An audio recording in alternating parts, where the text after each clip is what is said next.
Oh yes, this is Sausawan Podcast with the powerful comics man, Gerald Dorado, Chris Bella Podcast, and we're still with Myron and Tony Martin Tanko. Yes, eto. Speaking of attorney, eto, i-address lang natin ng mabilisan ito. Hindi na tayo masyadong magbibigay ng mga detalye dahil toka na nila yon, 'di ba? Kung ano man yung pagdedebatihan nila, magbati silang dalawa, mga diba? hype sila. Oo, 'di ba? Pero gusto lang nating tulungan na pag-promote ang nalalapit na tunggalian ng mga isip ng dalawang butihing abogado. So, talagang pumayag si Libayan na makipagtunggali kay EJ. Kay Fiscal EJ. So, bigyan lang natin ng konting backstory itong storya na to. No? Backstory ng story. Diba? So ito yung post ni Fiscal EJ. Basahin nyo na lang. Masyadong mahaba. Dito mo na lang. Mahaba. Puntahan nyo na lang. Fiscal EJ, ang haba ng pinost mo. Buisit ka. Well, basically, yan yung agreement doon sa, yun ang pagkaalala ko, hindi ko na binasa rin. Pero pumayag si Attorney Randy. Basically, accepting the challenge. Ganon. So basically, itong si butihing abogado ng ating Attorney Libayan na ito ay meron siyang outstanding challenge. Kumbaga na makikipagdebate siya. Hanapan mo ko ng abogado na pwedeng makadebate sa kahit na anong issue, 'di ba? Okay, basta may makikipagdebate siya pero abogado dapat. Bakit? Si Butch na yun. Eto, may abogado dito. Meron din kaming butihin. May buting abogado kami na, pwede pa siya. Yan, pwede pa siya. Hindi, anyway. Ito, tropa dito sa hood. Itong si Attorney Mark. Attorney Sid. Papaubaya ko na sa mga magagaling nating lawyer. Mga brothers in the profession. Yun. Anyway, itong nalalapit nga ay nagkaroon kasi ng issue tungkol sa ang pinaka main topic diyan niya, I think, is yung age of sexual consent. So bahala na silang magtunggali sa mga ideas na hindi na ako mag-chip in ng mga kung ano mang iniisip ko diyan. Pero na-follow ko kasi yun. Kasi dapat gagawin naming topic yun di ba? Sino si Fiscal EJ yan, yung kalbo? Hindi. Itong nakasalamin. Ito. Ay, bakit yan? Teka. Ito. Yan si Fiscal EJ. Fiscal EJ. Ito, nakangarinder yan si Fiscal EJ. Napaka-cowboy ni Fiscal diba? EJ. Pumunta ka sa Malabon. Nasa karinderya, di ba? Pwede ba? Oy, kita mo, may mga kliyente siya. Mga minor. Attorney dapat ito yung pinakaya, di ba? Parang 18. Tira mo, 18. Tapos, ito pang nakalagay dito, 16. Hindi ko alam. Hindi pa siya 18. So, minor sila. Okay, so parang nagbabadya ito na parang no to 18. 16 kasi. Inquesting a drug case on a Monday night. No, wow! Monday night. Well, anyway, balik tayo dun sa mangyayari na debate, no? So, dahil nga merong claim ang ating butihing abogado na Attorney Libayan ay sinabi niya, pinroclaim niya sa kanyang channel na matapos niyang mabasa, hindi ko alam kung paano na-bring up yun kasi a few years ago na yun, 2 years ago na yata yung pagpirma ni Duterte dun sa pagtataas ng age of sexual consent from 12 to 16. Nung nakita niya yun, somehow na-bring up ulit yun, sinabi niya fake news daw yun. Mm-hmm. Fake news daw ang pagtataas. So parang nabit natin ko sa ating Duterte. Tatangatanga si Duterte. Pirma ng pirma, hindi niya nalalaman ang kanyang pinipirmahan. Diba? So, na-fake news si Duterte. Yun ang claim ni So, fake news daw yun . So, ngayon, mula nung so 60, sabi niya, it was never 12, it is still not 16. Almost verbatim yun. Yun ang sinabi niya dun sa video niya. It was never 12. It still is not 16. Parang ganun. And syempre, merong mga yung mga katulad ng mga meloyap, ng mga ng mga kontrapelo ng ating butihing abogado ay umalma. Sabi niya, mali yan. So, merong mga YouTuber na Mga naysayers. Kumbaga, nakahanap sila ng isang abogado na merong YouTube channel din, which coincidentally, isang fiscal din siya. Okay. Si Fiscal EJ nga. And meron siyang lesson about age of sexual consent. So, actually, hindi niya ginawa yung content na yun. According to him, hindi niya ginawa yung content na yun para sagutin si Libayan. Kumbaga, nakita lang ni Melo na merong ganun. So, ginamit niya as reference yung video. Ito, Jeff, para matapos na. Meron sige. tayong butihing abogado ngayon in the building. Para Matapos na, Attorney Mark Sinitango, give us your 2 cents on the topic. Ano pa nga, no? Actually, totoo naman na may pinirmahan ng batas ang ating dating Presidenteng Duterte raising the age of sexual consent to 16. Hindi ko lang exactly sure. Nag-research ka na pala. Siyempre, mahirap ng misquote. Mas maganda na meron tayong legal basis to say kung ano man yung ano na yun, no? Wait lang. Yan. Para for the benefit of the viewers as well. Baka malay.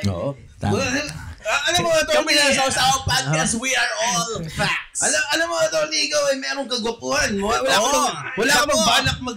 Hoy, may girlfriend yan kayo, doktora. Hindi, baka wala ba siyang balak mag-YouTube at maging butihin? Ito na yung press, kanyang debut. Hindi naman, actually, meron na tayo before. Meron na kami sa nasa search na ako ng mga podcast. Nakita ko lang may angking gandang lalaki ang ating Nag-start yan. Kasi si Ed Chico, itingalan siya mag-stand-up comedian. Sino? Si Ed Chico. Bakit? Ano kinalaman ni Ed Chico? Itingalan siya mag-stand-up comedy. Talaga? Oo, sa Nomu. Kaya Ed Chico, dumayo ka sa Malabon, walang iyak ka. Ito pa yung shotgun. Yan. Ayan, ito na. Republic Act 116481 or the Act Raising the Age of Sexual Consent. Yan yung basis to say na yung age of sexual consent was increased from 12 years old to 16 years old na pinirmahan ng ating Presidenteng Duterte. At dahil dyan, makakatikim ka ng 4 na content ni Atty. Libayan. Apat na araw kang pagpipiesta ng mga hunghang na Kagaya viewers niya. namin. Welcome to the Atty. Libayan Content Club.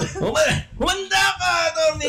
10 days. Umanda ka. 10 days. May part 1, part 2, part 3. Hindi kasi nung recently kasi, itong si Meloyap kasi dun sa channel niya, in-invite niya si Fiscal EJ para i-introduce siya. Kasi medyo mahihiyain si Fiscal EJ eh. Pag pinanood mo yung content ni Fiscal EJ, very academic yung slides lang. Ganun lang yung niya, hindi siya nagsasalita, hindi siya katulad ni Butihin na Parang si Rafi Tulfo. parang pumuputok ang ugat. 'Di ba? Hindi siya ganoon. So, malumanay magsalita. Pero itong debate ba na to is live to live? Debate sila na... Mamaya natin yung details ng debate. Kasi, anyway, nung nag-live nga kami, syempre, nakausap namin si Fiscal EJ. Syempre, may mga sinabi namin, na-invite ako ni Meloya para maging interviewer. Diba? Dahil siguro bumilib siya sa aking pag-i-interview. Diba? So, yun. Syempre, itong ating butihin hindi makamove on. Hindi pa yata tapos ang kanyang nakakasampu na yata ang content doon sa mga pinagsasabi ko. Baka gusto niya pang gawing 1 buwan.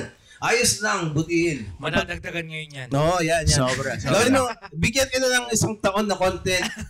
Butihin. Araw-araw, ipakita mo ang aking pagbumukha. Pero ayos lang yan. Like I said, free speech advocate ako. Bahala ka. Kasi everything I said already stands. Di ba? Yun na yun eh. Yun na yung sinabi ko eh. Kung iibahin mo yung sinabi ko, problema mo na yan. If you're gonna twist my words or hindi mo maintindihan yung sinabi ko, hindi ko problema yun. Problema nyo yan sa channel nyo. Diba? What I said is what I said. Yes. And what I meant was what I meant. If you think it's wrong, it's fine. If you misunderstood it, it's also fine. Pero ito, Jia, ako, whole time sa Sausawan Podcast na ginawa nating viral video content sausaw dito. Hindi ko maintindihan kung bakit mga abogado ang mga pumapatol sa mga content natin. Na parang hindi ko naisip na parang pwede pala siyang maging topic for debate. Kasi akala ko parang Malaredon Labrador yung magiging real talk terms. Pero pumatol sa atin ay mga professionals. Well, dahil isa siyang petty kid ang ating buting abogado. So, wala. Ganun ang karakter niya. It's, ano yun? Nangyari? May nagsasalita. May nagsasalita. YouTube. Si Fiscal TJ. Akala ko si Tony Libayan na eh. Siguro dahil malapit tayo kay Butihin. Like ako, kaibigan ko si Kobe sa Facebook. Nakasama ko Hindi ka kaibigan ng... Hindi, I mean, kung bakit siya nag-react ng gano'n. Kasi nakasama ko yung brother-in-law niya sa Baguio. Sa show, ng show mo. Nakasama ko pa si Mike. So parang, shit just got real kasi nakasama niya yung family member ko eh. I don't know. Tingin ko he's just really that petty. Ganun lang talaga tingin ko. Kasi okay lang naman sumagot ka eh. Pero yung 4, 5, nakakasampu na yata itong Feeling ko Feeling ko sa perspective niya content eh. Content is content. Well, and he's a YouTuber. Kumbaga, maximize everything. Hirap umisip ng content. And the fact na pinag-uusapan na rin siya ngayon, more power for me. Actually, kasi pag napapag-usapan ka, mas yan eh. Mas lumalakas ka, di ba? So, congratulations, Butihin! Butihin abogado! Isa kang ganap na YouTuber na abogado at ikaw ay namamayag pag...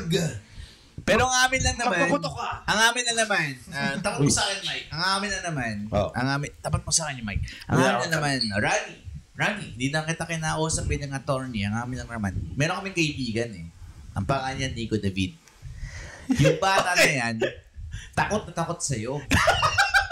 Ayaw niya pumunta ng Malabon dahil sa'yo. Dahil baka pwede siya makasuhan, makulong, matira sa puwet. Alam mo yun? Kaya, Rani, relax ka lang. Huwag mong ipakulong si Nico David. Okay? Free. #free Nico David. Yun lang. Kaya Nico David, sobrang viral mo sa YouTube. Pumunta ka na ng Malabon. Okay? Inaantay ka ng Lizelle Ong-Sing dito. Hindi ka idedemanda ni Attorney Libayan kasi cool yan. Well, hindi natin malalaman. Pero, I don't think he understands the concept eh. Kasi, nabanggit ko yung may mga nagko-comment may mga nagko-comment dun sa page ko na minamak yung sinabi ko dun sa live stream na playground rules. Minamak nila yun. So, ano ba yung playground rules? Hindi ko na pinanood yung pero alam ko na sinabi niya yun kasi yun ang binabato sa akin eh. So, ano yung playground rules niya para sa mga hindi nakakaalam? Well, playground rules lang is kumbaga huwag kang masyadong seryoso. Kumbaga, hindi lahat formal. Diba? Kumbaga sa playground.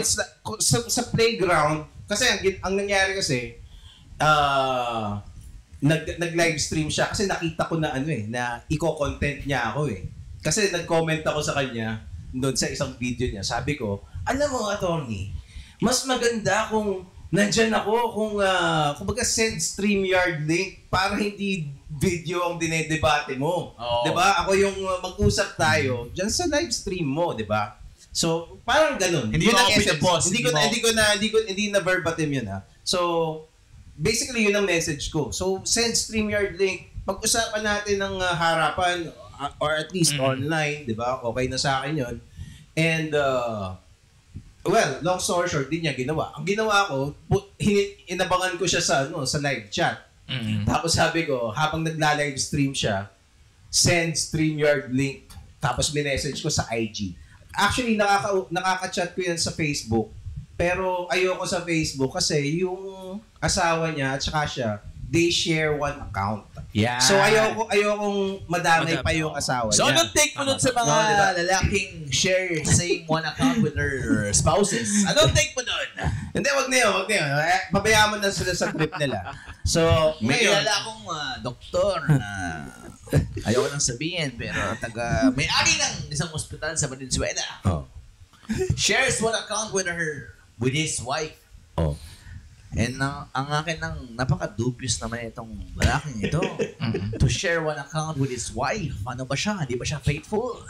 No privacy at No privacy at all. actually, sinabi niya sa akin yung rason, pero hindi ko Sa mga nakakaalam, Oh. sa mga yung pananood, si Attorney Libayan, saka si Gerald Dorado, aka Comics Man, nagkaroon ng podcast together. Panoorin niyo yun sa kanyang YouTube channel. Ako nga, hindi ko nga binubura yun. Ilang oras ang pag-uusap ni Attorney Libayan? Ilang oras? Maybe at least 2.5 hours to 3 hours. Nung Almost hindi 3 pa siya hours. sikat sa YouTube, di ba? Nung hindi pa siya sikat sa YouTube. Medyo sikat na rin. Sakto lang. Pero hindi pa niya kinakalaban si Rafi Tulfo. Hindi ko sure eh. Hindi ko na maalala. Pero anyway, etong yung playground rules, kumbaga, ang message ko lang naman nun is pag nandito tayo, nag-aasaran tayo dito sa YouTube. Ikaw, ang lakas mong mang-asar, diba? Binubuisit mo si Rafi Tulfo, tapos pag ikaw ang inasar, magdedemanda ka. Yun lang yun. Diba? Yun mismo. Supot ka. Yun din yung sinabi ko sa law student na dinebate ko sa putangin ng gym namin. Actually, consistent ako dyan kasi sinabi ko rin kay Rafi Tulfo yan. Diba? So, kumbaga, parang in-invoke ko rin yung playground rules nung kay Rafi Tulfo. So, nasa YouTube tayo. Actually, this should be, kung pinapanood yung Sausawan podcast from the get-go, pro Rani Libayan kami. Kasi ayaw namin yung ginagawa ni Tulfo na simpleng YouTuber, idedemanda mo dahil may opinion. So, all out kami kay Attorney Rani. Kumbaga, makikipagpatayan kami para sa'yo, Rani. Hinayupak ka. Tapos ngayon, si Nico David, isang hamak na YouTuber na gusto lang kumantot, dedemanda mong hayop ka. Kaya yung bata takot na takot. Ayaw mag-release ng content dahil napaka-professional mo, may bigot ka pa. Kita mo, ayaw nga pumunta ng Malabon eh. Diba? So parang wag naman ganun, wag ka maging Rafi Tulfo, Rani. Rani Tulfo na siya. Rani Tulfo Rani na. Tulfo. Rani Tulfo. Rani Tulfo ka pala eh. Pwede naman tayo mag-collab. Diba? Pwede akong makat sa Baguio. Dali naman ni Gerald yung whole setup namin. Wag na. Ayoko na makakulab. Hindi. Gusto ko makilala si Mayor. Si Mayor Magalong. Gusto ko makilala yan kasi may mga tropa ako na kilala si Mayor Magalong. And gusto kong, kasi maganda yung ginagawa yan sa Baguio. Gusto kong makilala yun. Kaya Rani, huwag mo kumain si Gerald. Actually, okay. Like I said nung unang hooray for free speech. Di ba kung gusto niyo Kasi like I said, yung sinabi ko, yun na yun. Unang-una, yung mga sinabi ko about free speech, hindi ko naman idea yun eh. Idea yun ng mga mas matalino sa akin. I'm not that smart to come up with ideas like that on my own. Those are ideas from Thomas Jefferson, Jose Rizal, the people of the French Revolution. Those are freedom fighters. Yun ang mga sentiments nila. And I am just here to repeat it because I find value in those ideas. Okay? And so, you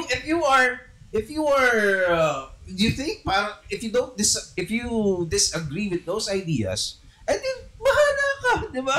Kita mo lang yung point. So, Jack, with that, we can start the topic with this fucking X. Hindi, tapusin lang natin yung kay Fiscal EJ at saka si Atty. Libayan, sila ay magkakaroon ng debate.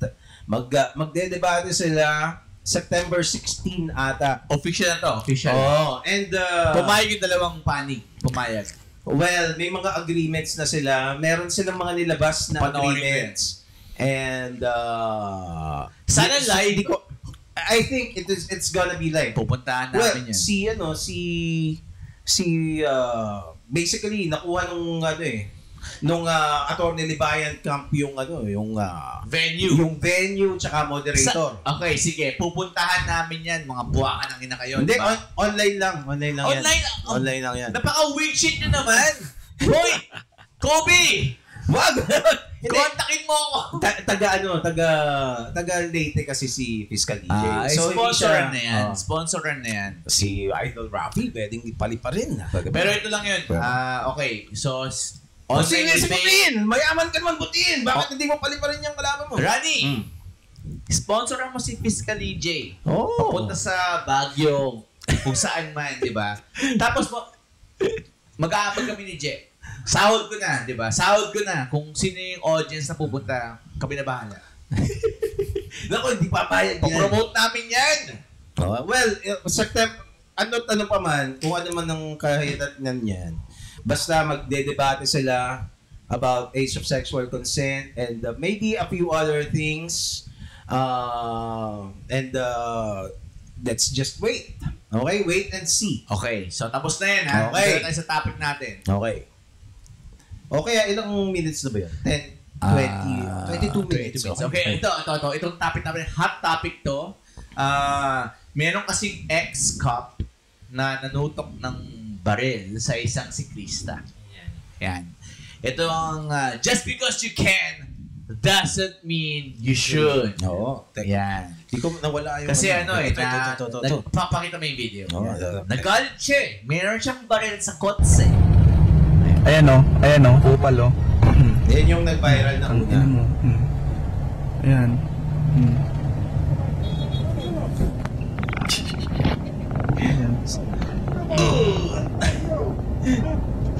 Kinasahan! Natakot din siya eh. Natakot siya. Ayan o, kupal o. Anyway, yan yung unang video na lumabas. Tapos yung pakalawang video na lumabas, meron. May isang CCTV na yung police kasi, yan. Ito. Yung pakalawang video na parang before mangyari.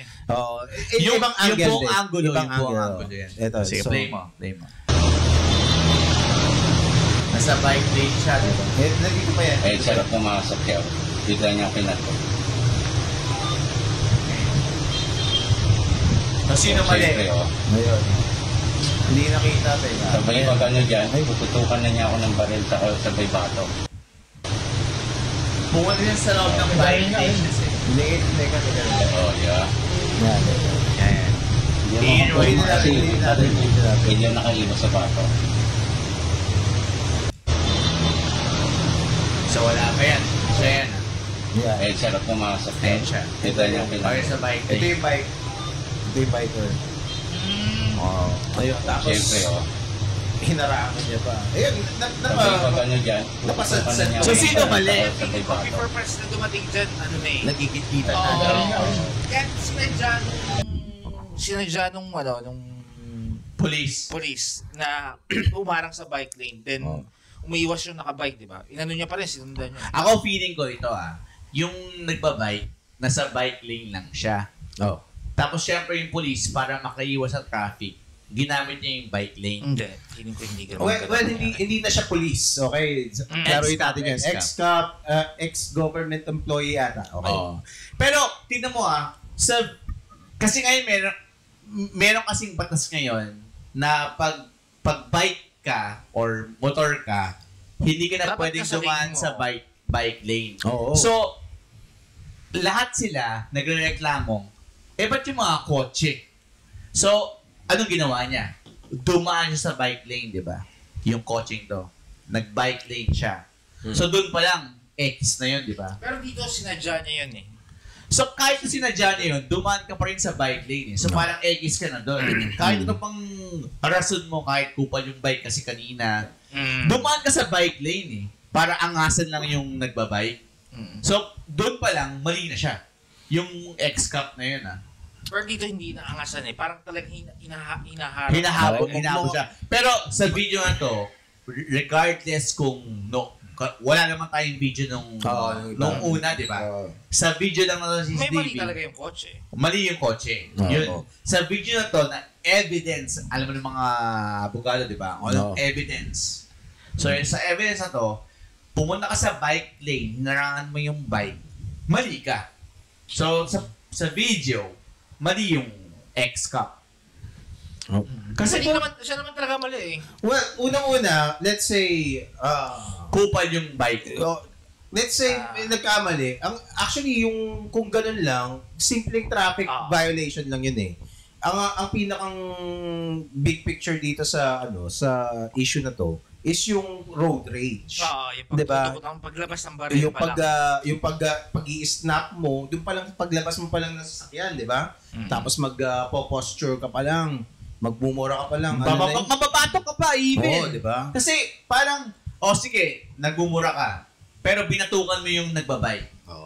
Di mo kayo makipagsuntukan, di ba? So, ang ginawa mo, binatukan ko. Siyempre, pag binatukan mo isang tao, makikipagpambuno na sa'yo yan eh. Pero, alam mong may baril ka, di ba? Oo.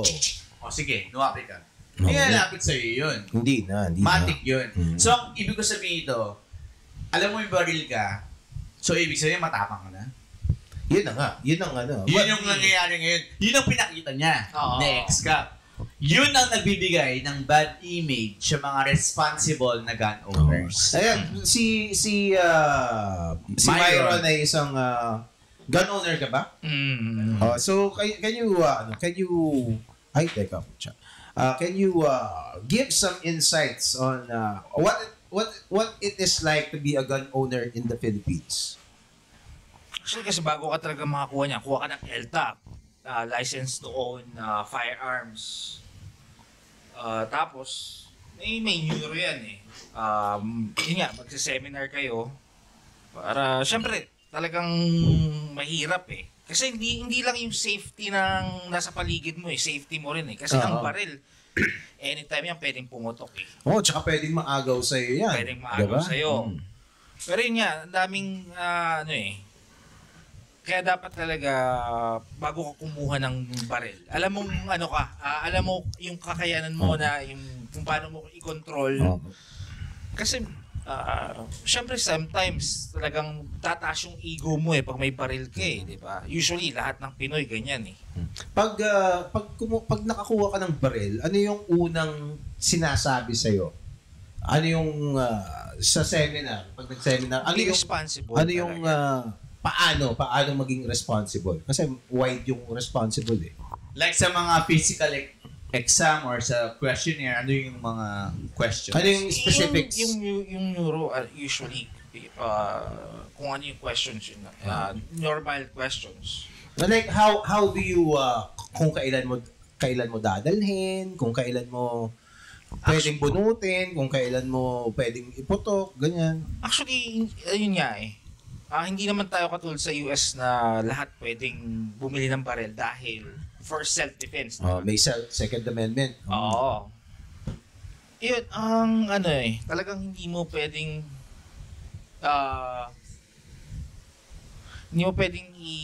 ilabas talaga yung baril mo as in ng Actually, kailangan, kaya nga may PTC, andyan yung permit to carry. Oo. Para, kasi, iba talaga, may mga bumibili ng baril na para sa bahay lang. Diba? Pang self-defense. Oo. Kaya importante yung PTC eh. Saka, kung kailan mo ipuputok, syempre kung hindi ka yung sure target, hindi ka self-defense, hindi talaga kailangan ilabas yan eh. Kahit sa police, di ba?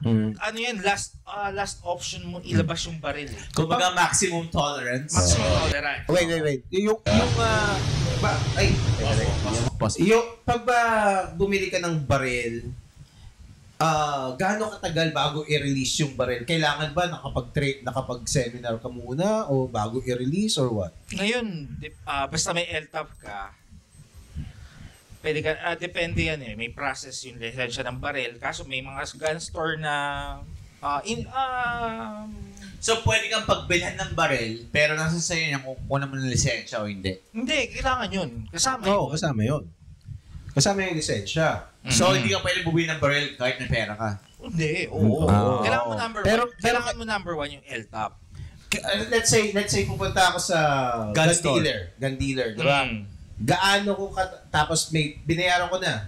Gaano ko katagal bago ko makuha yung baril at ano yung mga kailangan kong gawin bago ko makuha yung baril?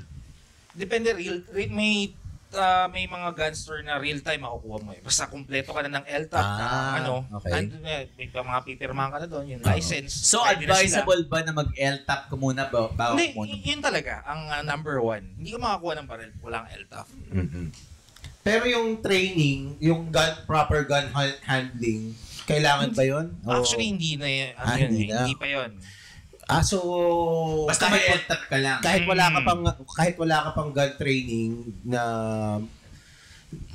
kumbaga yung hawak, hindi ka pala magpapatok, makakabili ka na. Basta may LTAP ka lang. Pero ano nangyayari sa LTAP pag kumuha ka? Exam lang yan? Hindi, yun yung license to own.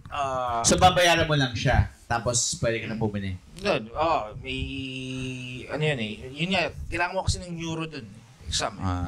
Yung neuro is parang psychological Na kahit na hindi ka pa nakakahawak ng baril. Pero sa totoo lang, talagang yung neuro parang sa atin, alam mo naman, kahit saan eh. Oo.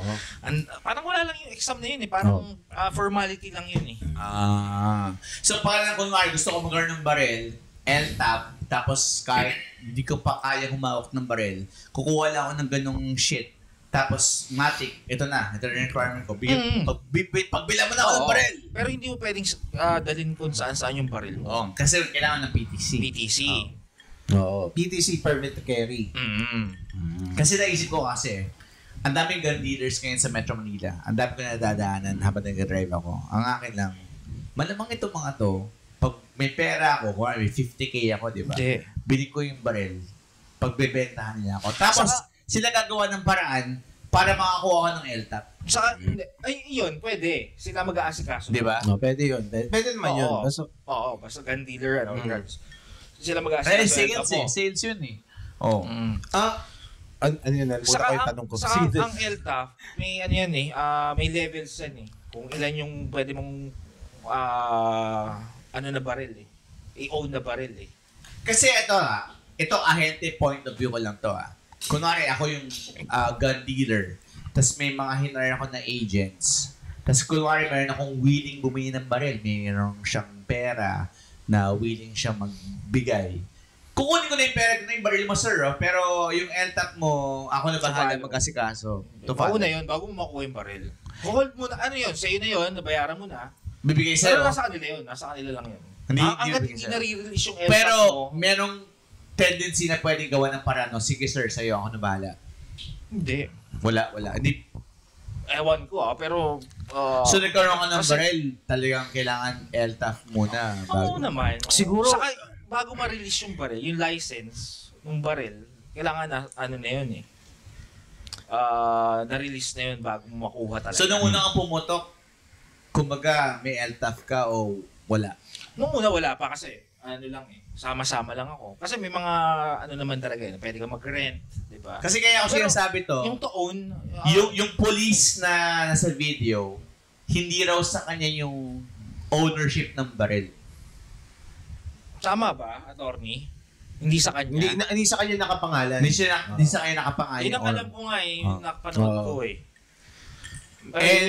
Yun ang mahirap. Pero the way niya ikasay yung baril, na parang alam mo yun, lagi niyang ginagamit eh. So, ang nasa isip ko parang sa Philippines, kasi may Padrino complex tayo dito naman, So parang connection.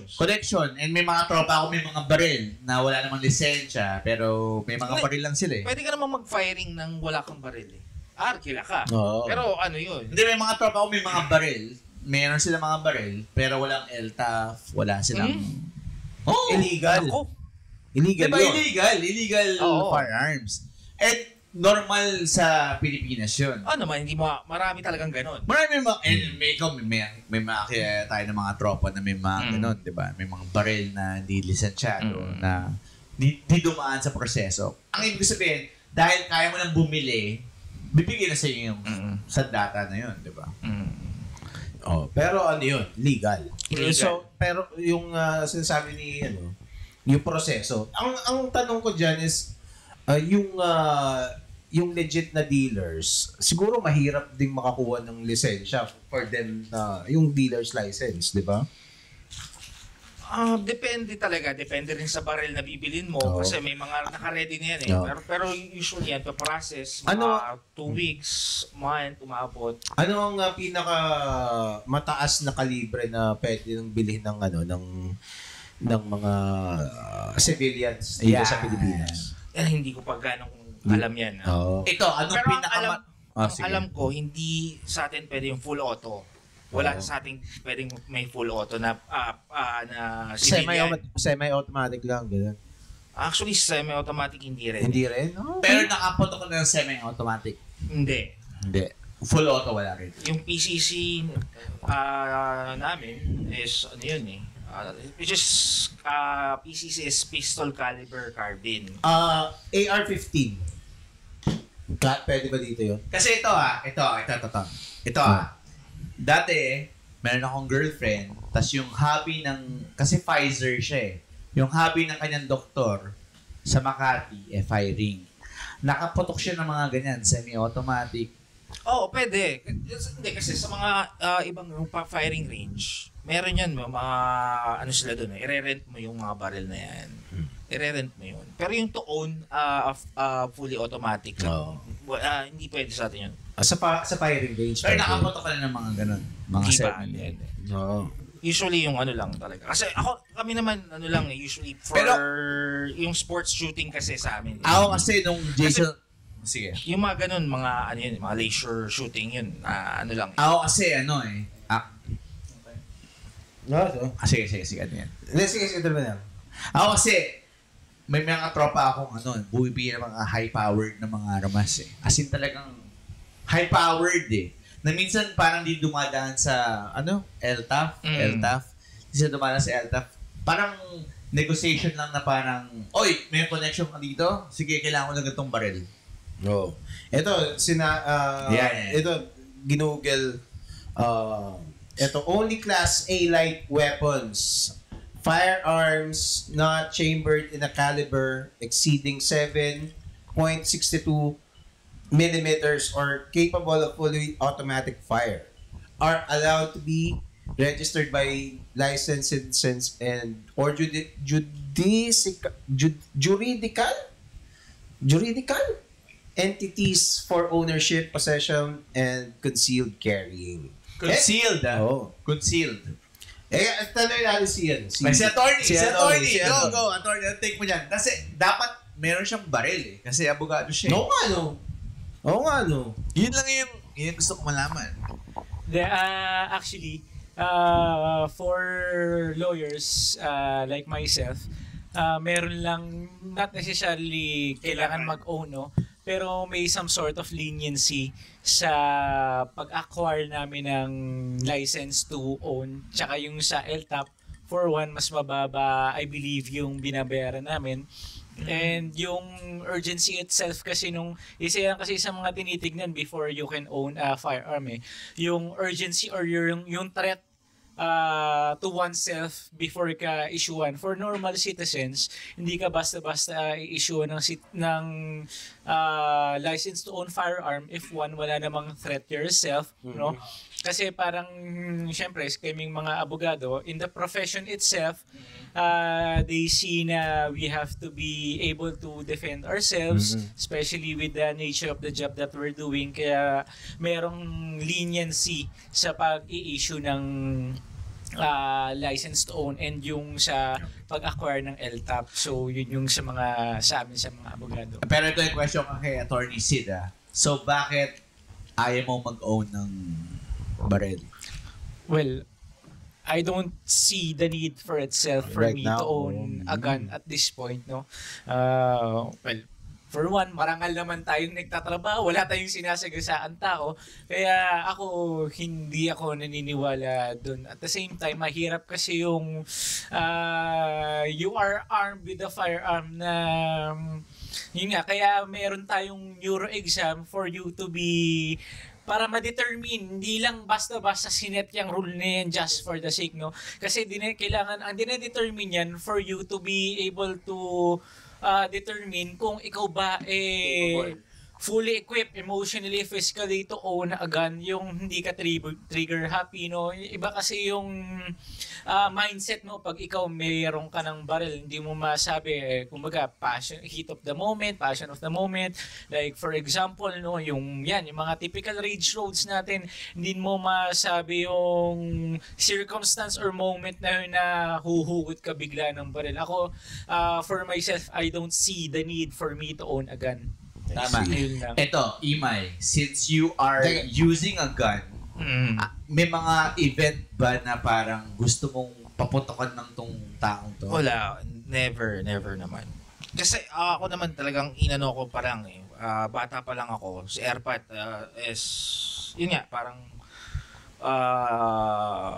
maaga siya nag-start sa firing, sport shooting. So, talagang lagi na sinasabi sa akin na to be responsible lagi. Saka syempre nung nag-i-start ako, nung tinuturo-turo, nag-i-start na ako mag-firing, talagang before nun, syempre takot ako eh. Takot ako humawak ng baril, nakakatakot eh. Teka, may tanong ako kay attorney, no? May tanong ako kay attorney. Teka. Kasi sa US, yung gun laws nila are based on yung Second Amendment, yes, nasabi. Sa Constitution. Nasa Constitution talaga nila. So iba yung pagtingin nila for citizens having tawag doon, right to bear arms is I don't know kung ganun din ang tingin sa Philippine law. How does Philippine law look at gun ownership in the Philippines? With that particular question, medyo kasi, no? For one, before you do that, you have to amend the Constitution itself, which would take plebiscite na yun, pagbobotohan talaga yan, no? Kasi pero yung sa right US now, ako, this would be coming on my personal opinion lang, no? Not based on any studies or whatnot, no? The way I see it, we are not yet there to have that right to bear arms. Diba? Bigyan mo lang ng example ng US, no? Maraming pagkakataon na nagiging inaabuso yung kanilang karapatan to bear arms. Ang daming nagiging cases, for example, yan sa mga schools pa lang. Mass shooting. Mga mass shooting sa schools, sa cinema, kung saan, no? Kasi dito sa Philippines, we're not yet that, I believe, this is my personal opinion, we're not that educated yet when it comes to bearing firearms. So I would say na hindi yan applicable sa atin yung batas na yan. So basically, walang right to bear arms sa Pilipinas? Hindi, wala. Kasi it's not part of our constitution. Okay. So gun ownership is viewed as a privilege. You have to para siyang luho. Yes, exactly. Okay. That's why meron tayong licensing. That's why merong mga set of requirements na kailangan mo munang i-fulfill. Not unlike sa US, may pambili ka. Gusto ko bumiling baril. Pwede ako bumiling baril. Kasi may karapatan ka. Exactly. Tama. I see. State lang sa US, diba? No, Hindi, yun? Whole yun.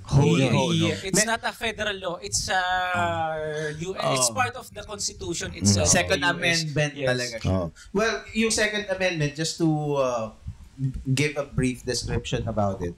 Kasi yung US government was born from a revolution. So kaya ang purpose nung 2A na tawag ng Second Amendment is for you to fight the government, to give the citizens the ability to fight the government. Kahit yun man lang. Parang you might lose, pero at least you can defend yourself.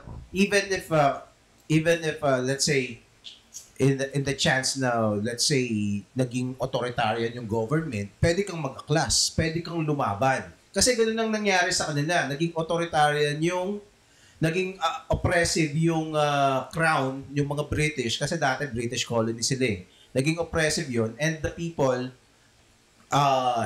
got fed up, and nag-revolt sila. So, kailangan nilang, the forefathers realize the need to be armed at all times. Para pag nangyari ulit yun, pwede silang lumaban. Yun yung, kaya meron silang right to bear arms. Yun. Tama. So, taka lang. So, attorney, what would persuade you to arm yourself? Yun lang yun. What would persuade you? Well, for one, yun nga, when the need comes, when the need arises, I would say na I have to be, well, for one, if there's a threat, no, to myself or sa mga loved ones siguro, I would say na, yun. Pero hopefully, wag naman sana, ayoko rin hindi natin masabi. Iba yung iba yung arm kay. Iba yung sa totoo lang iba yung mindset mo knowing na mayroon kang firearm at your disposal, no? Hindi mo masabi kasi may mga situation na yun nga, sa batas may tinatawag tayong self-defense, no? Yung tipong aakmang bubunutan ka pero hindi naman inunahan mo, may mga ganong kataga. Pero what if hindi na mga pala talaga puputukan or anuhin. Pero, well, it all boils down to evidence. Medyo legalistic and technical aspect niya. Pero as for me, to answer the question, siguro when the need arises, I would say, doon lang ako kukuha or ng permit to carry or kukuha ng baril for myself. Pero nakaputok ka na before ng baril. Ako naman. Nainggan ko ni Myron.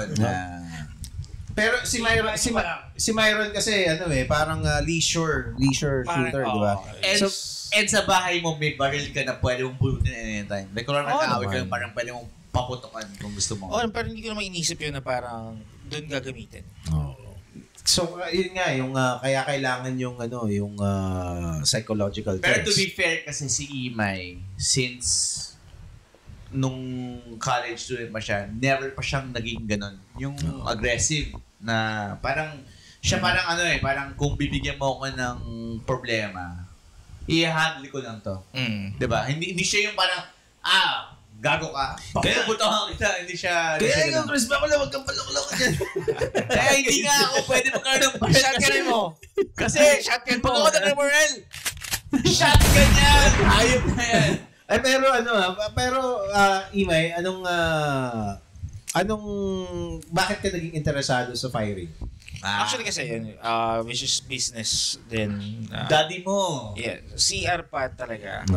Pero yun talaga, first talaga, sports shooting is his hobby. Then, eventually, naging business. Yung dad niya kasi, dude, sharpshooter. Mga target plates, JCM targets, JCM metal targets. Yun. Then, dapat shooting podcast tayo. Parang diba? Tayo, yung hindi nag-invite ka siya tara. I-set natin. Ako actually, set natin sa Bulacan. Nung first, syempre kontra, kasi gastos talaga nung before. Magastos Parang Teka, may isa akong gusto yung tanong. Magkano ang isang pistol average? Average, kung pang private mo lang siguro. Let's say a Glock 9, parang ganun. 50. 50K? Meron na? 50. Revolver, medyo mura pa. Ano yung pinakamahaba na pwede mong bilhin sa mga gun stores? May mabili kang yung shotgun na semi-auto. Nakalimutan ko yung Yung mga birdshot, hanggang dun lang. Hindi naman. Mayroon more than birdshot Bawa yung AR-15. Ay, grabe na yun. AR-15. Alam ko, pwede yun. Pwede yun. Pwede. Kasi yung AR-15, sinasabi nila, yan yung isang debate sa US Kasi sinasabi nila, ang bawal kasi yung assault weapons. Ang tricky doon is, yung AR-15 by itself, hindi siya assault weapon kasi hindi siya fully automatic. Ang assault weapon, sa pagkakaalala ko lang is dapat fully automatic siya.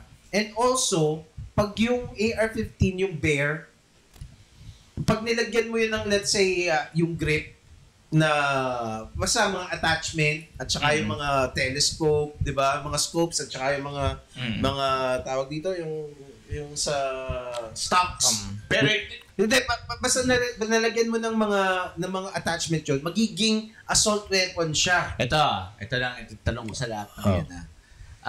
Knowing that you can handle a gun, hold a gun, fire a gun. Like yung spillover sa totoong buhay. Like sa'yo, di ba? Laging puputok, di ba? And ngayon, nakikita mo yung mga yung mga, like sa gym, di ba? Parang, nagbubuhat ako, tangina, itong mga weak shit na to. Siyempre, meron kang ego na parang, tangina, barilin kita eh. Mismo. No. May mga paano yung feeling nun, di ba? Pero hindi, ano lang yun eh. Sa akin, sa isip mo lang yun, pero depende din talaga sa tao. Pero kung gaano ka discipline eh. Pero kasi ako, I'm always thinking ahead eh. Ano mangyayari kung labas ko yung baril ko, yabang ko, putukan ko yan? Wala namang mangyayari. Pero alam mo, it just takes 1 second. Like, yung sinasabi ni attorney kanina, parang ako, hindi ko kailangan ng gun kasi parang hindi naman ako yung actually, totoo naman, hindi mo naman talaga kailangan ng baril. Nagkataon lang kasi, yun nga, part of the business, and then, nainganyo ni Airpat, syempre. Kasi ako for the longest time, bro, kino-consider ko magkaroon ng baril sa bahay. Kasi mag-isa ako sa bahay, di ba? Parang protection, shit. Pero sinasabi sa akin na may bahay ko na... Pero kasi number 1 yan talaga isipin pag may baril ka eh. Pag nalaman nila may baril ka, may habang to. Ganyan, di ba? Mayabang ka pala eh, mayabang ka pala. Pero yun. Di ba totoo yun? Sinasabi sa akin ni Sofia na parang, bakit ka magkakabaril para patayin mo lahat ng mga pwedeng pupunta sa bahay mo? Kasi yun ang Second Amendment eh. Di ba? Yun ang Second Amendment, di ba? May right ka pa nag-trespass para paputukan mo. Pero kasi ngayon yung sports shooting iba rin. Iba, masarap na sports. Gastos nga lang. Oo, gastos. Magkano na isang round? Pag reload ka, pinakamura 13 pesos. 13 pesos isang tingga? 13, no? Damn. Pero, ilan ang, paano ba yung sa shooting range? Kasi, matagal na akong hindi nakakapag-shooting range eh. At saka nilibre lang ako last time. So, hindi ko alam kung magkano binayaran. So, paano yung, ano ang i-expect mo pag pumunta ka sa shooting range? Kunyari, talagang civilian ka lang, wala kang barel. First timer. First timer. Wala kang kilala doon. Wala kang membership. No. Yan, pasok ko sa shooting range, then hindi ko na alam sa iba kung magkano yung range ng price sa firing range mismo eh. Kasi alam mo yan, 500 to 700. Then, ang barel, ang arkilahan ng barel is pinakamura ngayon ang alam ko 750. Okay. Pistol lang yun. Tapos yun nga, yung bala. Ang alam ko, ang bala sa kanila, 15 pesos. Gaano katagal yun? Nasa inyo yun. Kung hanggang may pambili ka ng bala. Hindi, I mean yung barel. Hanggang may pambili ka ng bala. So, let's say 10 oras ka doon, bili ng bala. Pero di ka aabot ng 10 oras. So, kasi wala ka ng pera. Kasi, ang 100 rounds, nung una ko, parang sabi ko, dami na nito, 100 rounds. And I-enjoy mo na. Parang wala. Less than an hour, ubos yun. Pero ito, Kida.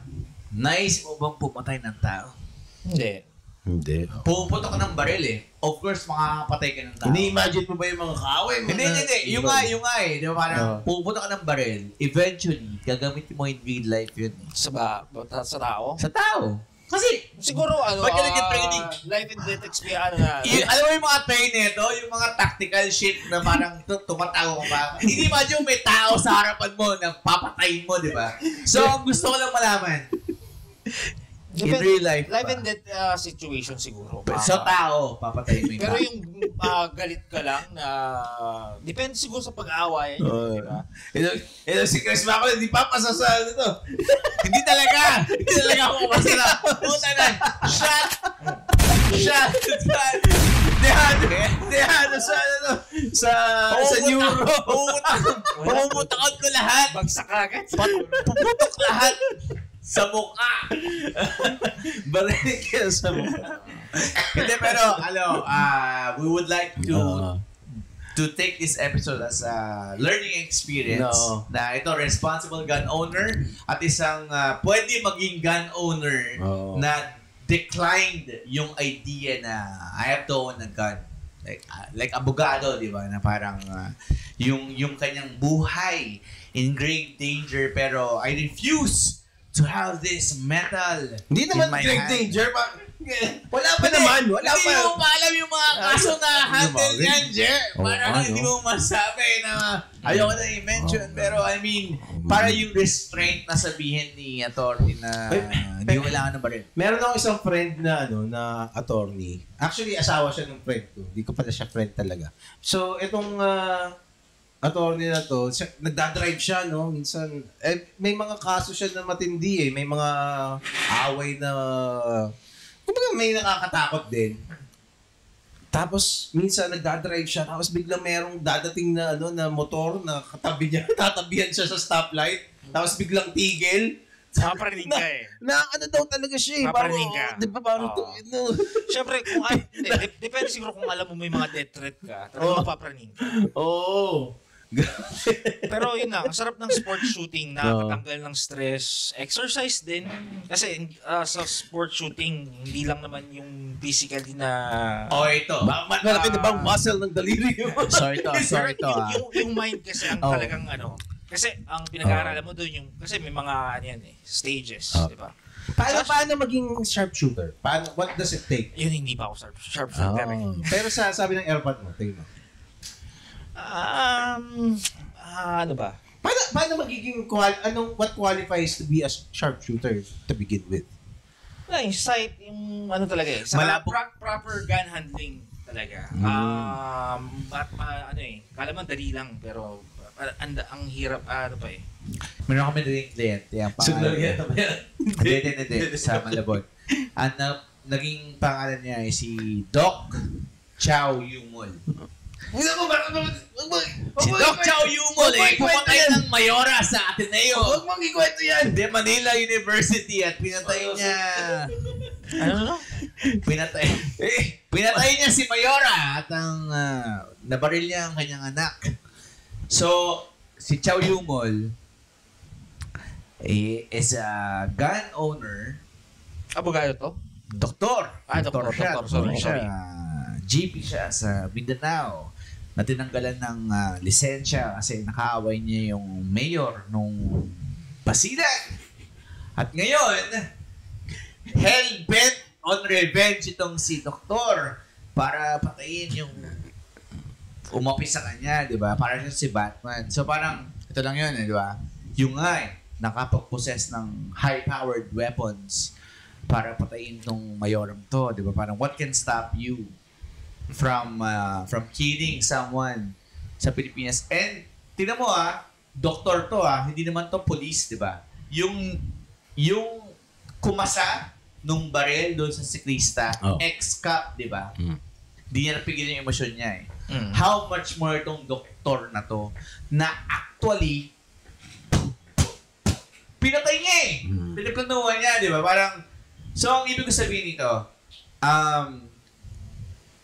yung gun control, yung gun ownership, hindi mo masabi yun kung ano yung intent ng tao kung ba't siya may baril. Pero yun depende talaga sa kung ano yung intent mo kung bakit ka bumili ng baril. Kasi meron talagang, wala lang, syempre kailangan mo ng self-defense. Meron ng gusto mag-sport shooting or gusto maging hobby lang. Or, so, collector. Collector. Minsan ba pag lasing ka, hinahawakan mo yung baril mo? Ang number one no-no yun. Hindi. Number one no-no Hindi yun. Hindi talaga mamasa.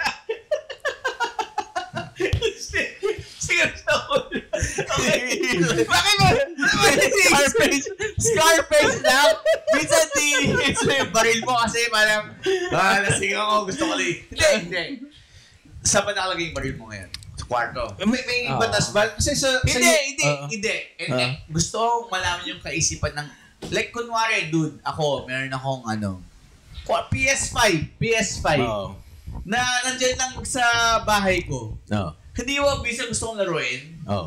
Kung may baril ako sa kwarto ko, na Hindi. kahit sabihin mo, pasado ako sa psychology test, hindi mo bisa gusto kong haplusin lang yung baril ko. Number one, yung nakainom ka. Di ba Ayun, parang pag gusto nakainom kasi, may okay mga naman. trabaho, may mga picture ng baril sa tagiliran ng mga noon nila, di ba? Kaya nga di ba? Kasi kaya nga rin kailangan dyan lagi kang active yung pag-iisip mo Kasi anytime pwede mong maputok yan So, anong pumipigil sa'yo na wag gawin yan?